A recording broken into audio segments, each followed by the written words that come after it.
जी sir, किसान भाई अपना गेहूं का फसल सहेज कर अब धान की नर्सरी डालने को जुटे हुए हैं।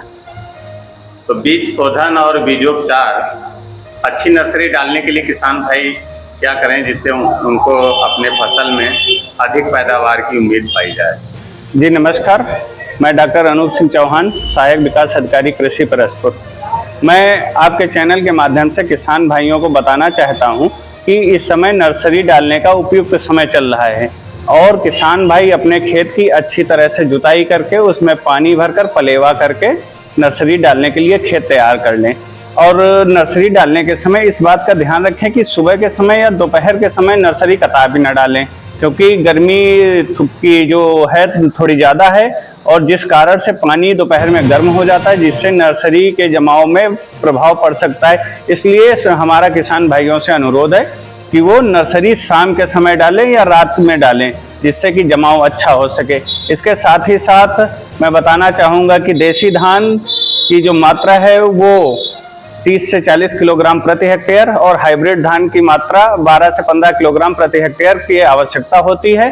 और उसको शोधित करने के लिए कार्बेंडाजिम या थीरम 2 ग्राम प्रति किलोग्राम बीज में मिलाकर शोधित कर सकते हैं और शोधन करने के बाद आप अपने खेत में नर्सरी उसकी डाल सकते हैं। जी, आपके परसपुर ब्लॉक के कृषि रक्षा इकाई में बीजों की उपलब्धता क्या मानी जाती है? धान के अच्छे प्रजातियों में कौन कौन से बीज जो सरकार की सब्सिडी में मिल रहे हैं आपके यहाँ? जी, हमारे यहाँ अभी तक धान की 6 प्रजातियाँ उपलब्ध है, जिसमें किसानों द्वारा मोटा धान नरेंद्र 2065 है, जो किसानों को बिक्री हेतु मार्केट में बेचने के लिए सबसे उपयुक्त माना जाता है और किसान उसको लगाते हैं। इसके साथ ही BPT 5204 जो सांभा मंसूरी के नाम से जानी जाती है वो उपलब्ध है, और उसके अलावा CO 51 और सुगंधित में HUR 917।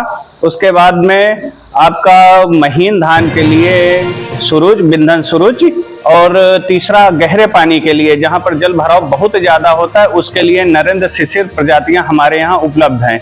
और इन प्रजातियों में नरेंद्र 2065 पर और BPT 5204 पर 1300 रुपये प्रति कुंटल अनुदान है, जबकि अन्य सभी प्रजातियों पर आपका मूल्य का 50% अनुदान है। और अनुदान इस समय जो बिक्री हो रही है वो अनुदान काट कर हो रही कि 13 रुपये छोड़कर जो आपका कृषक अंश बनेगा सिर्फ वही जमा किया जा रहा है और किसानों को बीज दिया जा रहा है।